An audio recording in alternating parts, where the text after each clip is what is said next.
Salam, selamat pagi Bapak Ibu Saudara-saudara yang dikasihi oleh Tuhan. Kita bersyukur kalau pada pagi hari ini kita masih diberikan kekuatan, kita masih diberikan penghidupan dan pemeliharaan Tuhan. Kiranya damai sejahtera Allah yang melampaui segala akal menyertai kita dan memelihara kehidupan kita. Saya mau mengajak kita masuk di dalam renungan pagi dan mari kita mengawalinya dengan berdoa. Kita berdoa.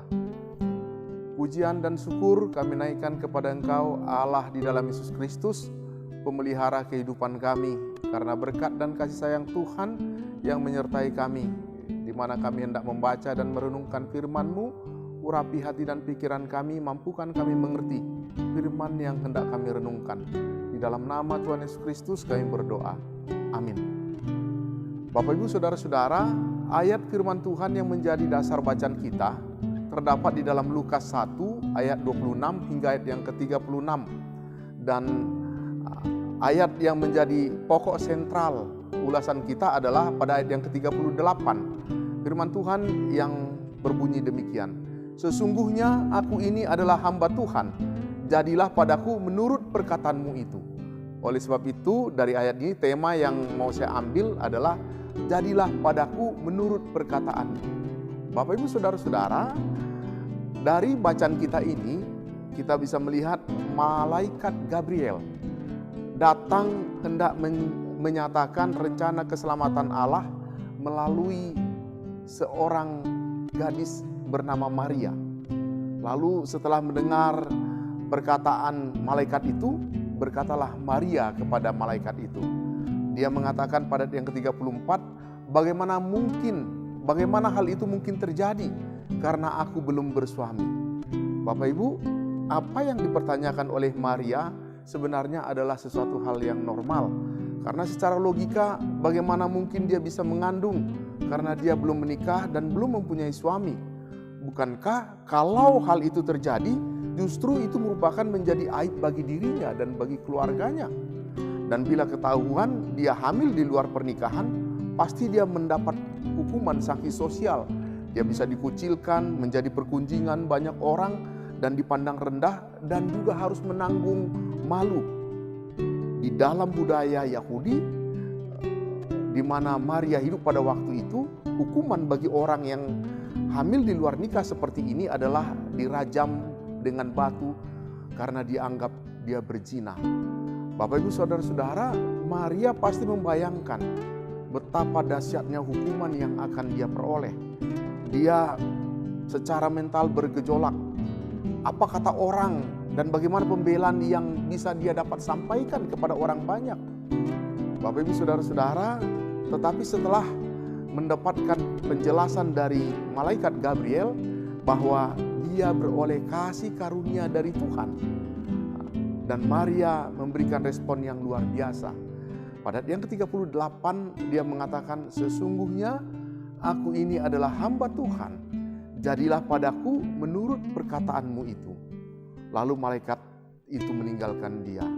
Bapak Ibu Saudara-saudara, kita dapat melihat Maria memilih taat atas berita yang disampaikan oleh malaikat itu.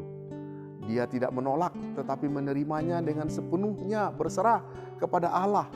Maria tahu bahwa Allah yang kepadanya dia percaya, Allah berkuasa menolongnya dan Allah berkuasa melindunginya.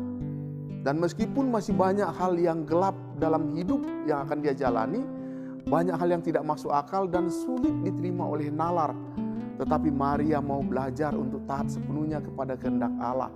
Itu yang kita bisa baca dari ayat 26 sampai 38. Dan dia bersedia menyediakan tubuhnya sebagai sarana kedatangan Juru Selamat Yesus Kristus Tuhan kita.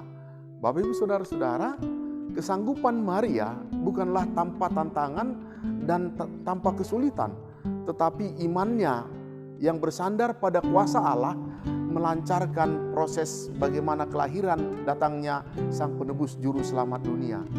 Bapak Ibu, situasi yang sama mungkin bisa saja terjadi kepada kita.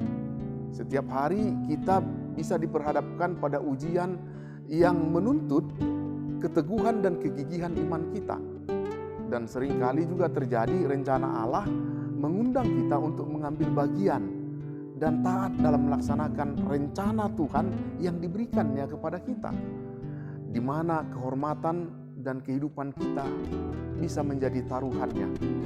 Bapak Ibu Saudara-saudara, tidak sedikit orang yang ketika mengalami hal yang demikian, imannya gugur dan dia meragukan Tuhan.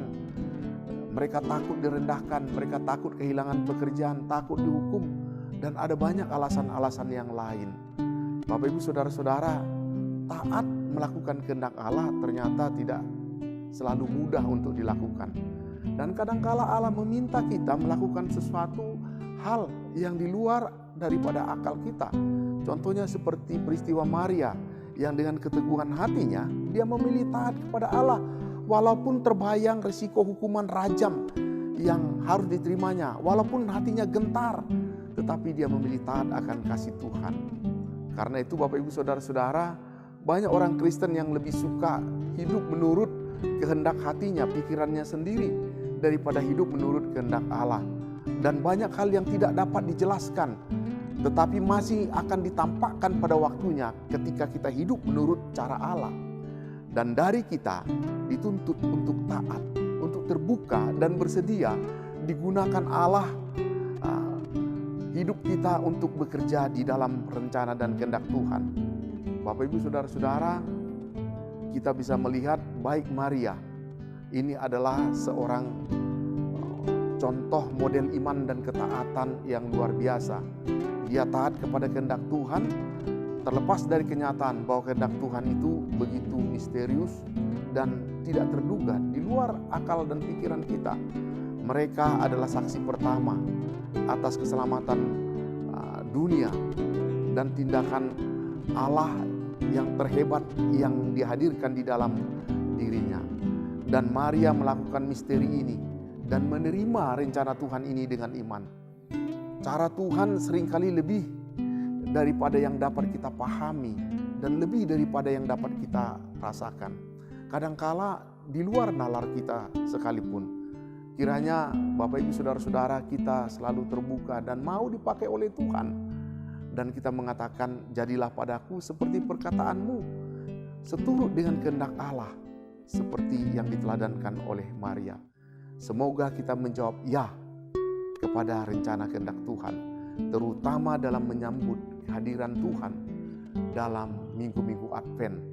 Kita memberikan hati dan hidup kita untuk dapat dipakai dalam rencana dan kehendak Tuhan.